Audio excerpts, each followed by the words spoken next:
এপ্রিলের ১৪ তারিখ বাংলা বর্ষপঞ্জির প্রথম দিন পহেলা বৈশাখ। এই দিনটি বাংলাদেশের সবচাইতে বড় উৎসবগুলোর একটি। মুসলিম সম্প্রদায়ের মানুষেরা দুটি ঈদের পর পহেলা বৈশাখী দেশের সর্বোচ্চ সংখ্যক মানুষ উদযাপন করে থাকেন। পহেলা বৈশাখ প্রতিটি বাঙালির কাছে এক অনন্য অনুভূতি ও আবেগ। নতুন বছরকে স্বাগত জানানো এবং পুরাতনকে বিদায়ের এই সন্ধিক্ষণ পহেলা বৈশাখ।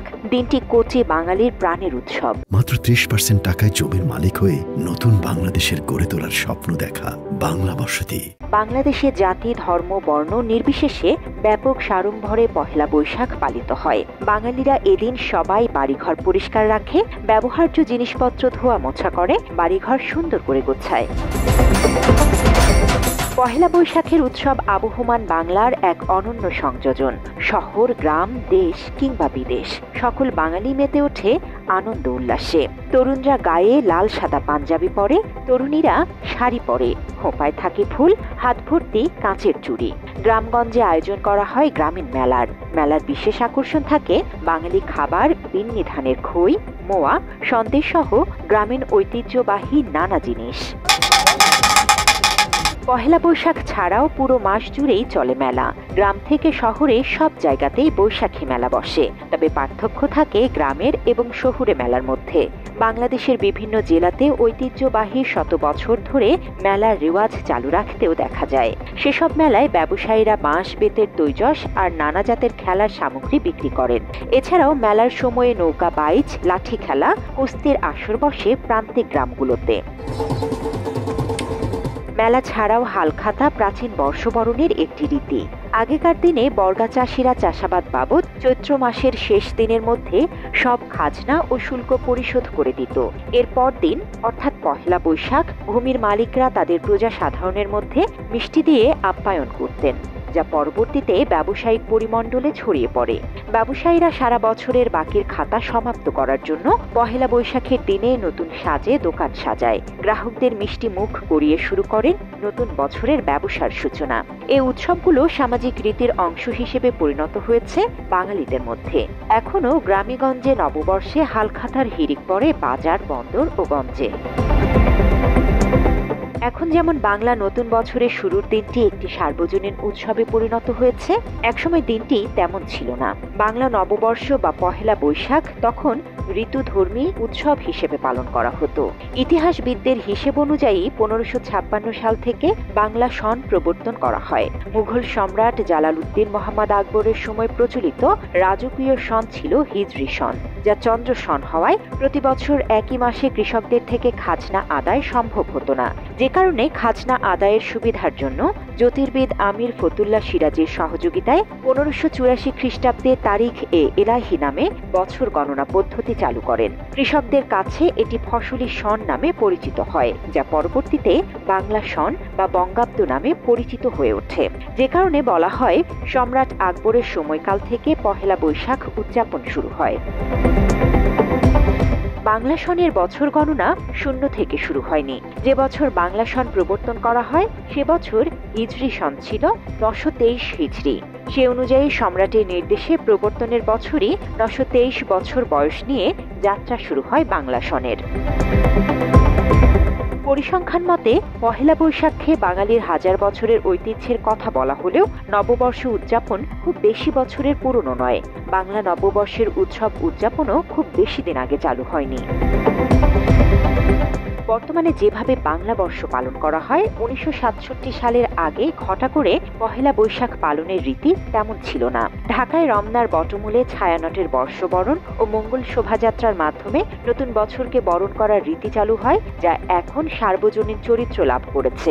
তবে মঙ্গল শোভাযাত্রা সার্বজনীন উৎসব নয় বলে ধারণা করেন ইতিহাস বিশ্লেষকেরা। বাঙালিদের জন্য নববর্ষ উদযাপন করা আবেগ ও ভালোবাসার। তবে মঙ্গল শোভাযাত্রা নামে প্রচলিত উৎসবটি শুধুমাত্র হিন্দু সম্প্রদায়ের একক একটি উৎসব। ধারণা করা হয় ভারতীয় সংস্কৃতি ও হিন্দুত্ববাদ প্রতিষ্ঠা করতে ছায়ানটের দীর্ঘ পরিকল্পনার ফল হিসেবে নববর্ষ উৎসবের আড়ালে মঙ্গল শোভাযাত্রার নাম দিয়ে সকল বাঙালিদের মধ্যে ভ্রান্ত বিশ্বাস প্রতিষ্ঠা করা হয়েছে। ছায়ানটের সূক্ষ্ম পরিকল্পনা বুঝতে হলে মঙ্গল শোভাযাত্রা সম্পর্কে বিস্তারিত জানতে হবে।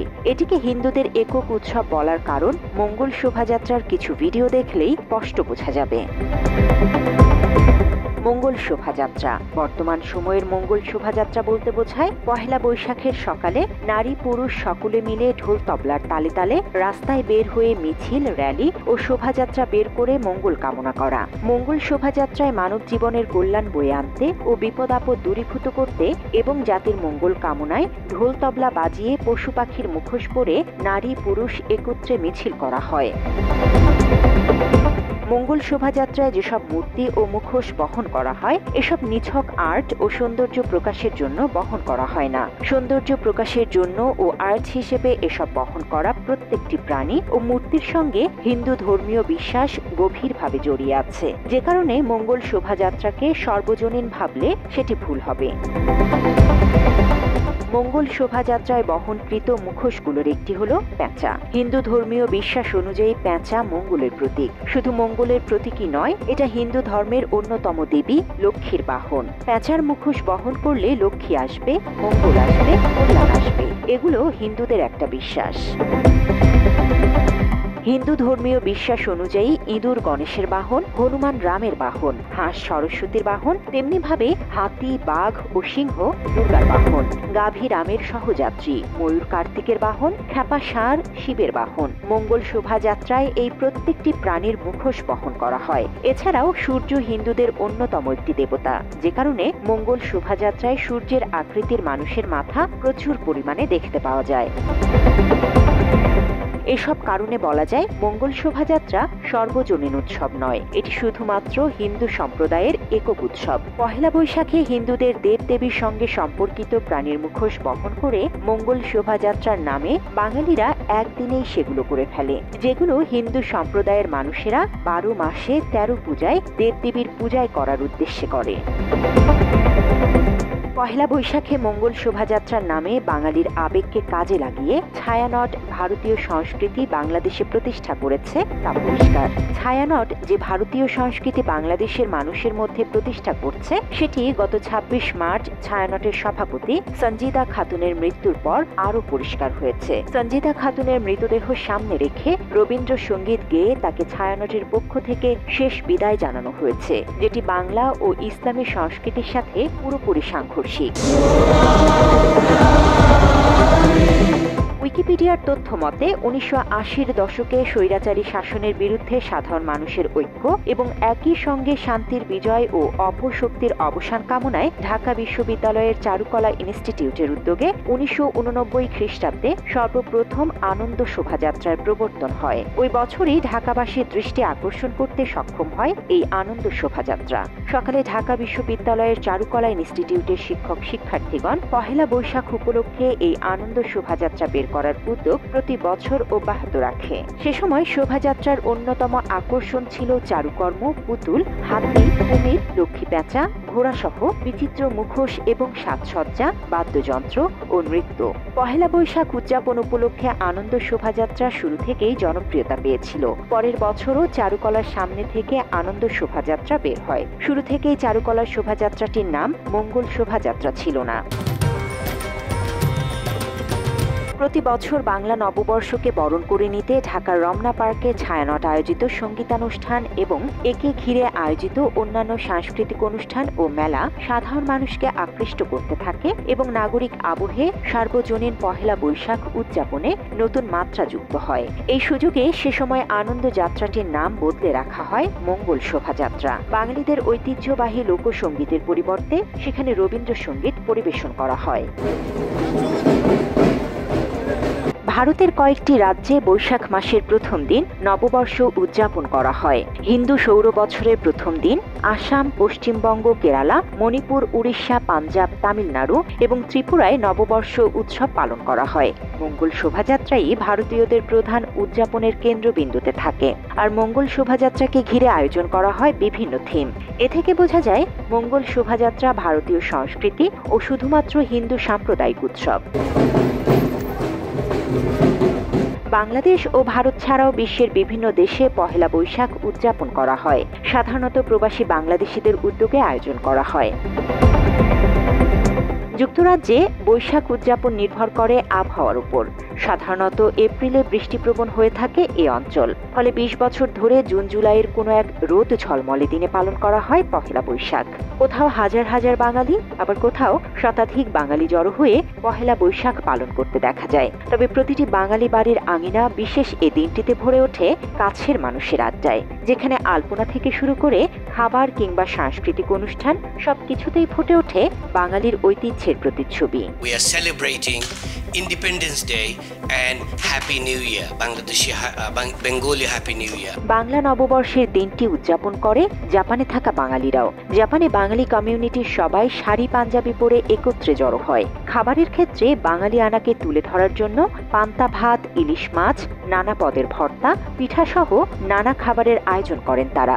বাঙালি আনা খাবারগুলো বাসা থেকে রান্না করে নিয়ে আসেন বাঙালিরা। আমি বাংলা খাবার খেতে ভালোবাসি, তাই হালিম বা বিরিয়ানি বা মিয়ানমারে নববর্ষকে স্থানীয়ভাবে থিং ইয়ান নামে ডাকা হয়। বার্মিজ ভাষায় এর অর্থ পরিবর্তন বা এক জায়গা থেকে অন্যত্র স্থানান্তর। নতুন বছরের প্রথম দিনটি সাধারণত মধ্য এপ্রিলে হয়ে থাকে। তবে ঠিক কোন নির্দিষ্ট দিনে তা পালন হবে তা হিসাব করা হয় মিয়ানমারের সৌর এবং চন্দ্র পঞ্জিকার গণনা মিলিয়ে। থিং ইয়ানের দিনে বার্মা ও মিয়ানমার জুড়ে পানি উৎসব হয়। এটি পৃথিবীর সবচেয়ে পুরনো পানি উৎসবের একটি। দেশটির মানুষ ৫০০ বছরের বেশি সময় ধরে পালন করে আসছে এ উৎসব। নববর্ষের ৪ দিন আগে থেকে পানি উৎসব শুরু হয়, চলে নববর্ষের দিন পর্যন্ত। থাইল্যান্ডের নতুন বছরের শুরুর দিনটি সংক্রান্ত উৎসব নামে পরিচিত। সংক্রান্ত শব্দটি সংস্কৃত ভাষার শব্দ। থাইল্যান্ডে মূলত এটি এপ্রিলের ১৩ তারিখে শুরু হয়, কিন্তু এই উৎসব চলে ১৫ এপ্রিল পর্যন্ত। ২০১৮ সালে থাই সরকার উৎসবের দৈর্ঘ্য ১২ এপ্রিল থেকে ১৬ এপ্রিল পর্যন্ত ঘোষণা করেছে। এ সময় দেশটির সাধারণ ছুটি থাকে। থাই এবং মালয়েশিয়ান সিয়ামেজ গোত্রের মানুষেরাই মূলত ধর্মীয় রীতি মেনে এ উৎসব পালন করেন, কিন্তু উদযাপন হয় দেশ জুড়ে। নববর্ষে থাইল্যান্ডের সবচেয়ে বড় আয়োজন থাকে পানি উৎসব। দিনভর সব বয়সের সব শ্রেণীর মানুষ অংশ নেন তাতে। বিশ্বের বিভিন্ন দেশে পহেলা বৈশাখ ভিন্ন ভিন্ন নামে উদযাপন করলেও ভারত এবং বাংলাদেশে এই উৎসব উদযাপনের পদ্ধতি আলাদা। মঙ্গল শোভাযাত্রা ব্যতীত অন্য সব আচারগুলো একই থাকে বিশ্বের অন্যান্য দেশে। মঙ্গল শোভাযাত্রা নামের কোনো যাত্রা হতে দেখা যায় না দেশগুলোতে, এবং বাঙালি ঐতিহ্যে মঙ্গল শোভাযাত্রার প্রচলনও ছিল না শুরুর দিকে।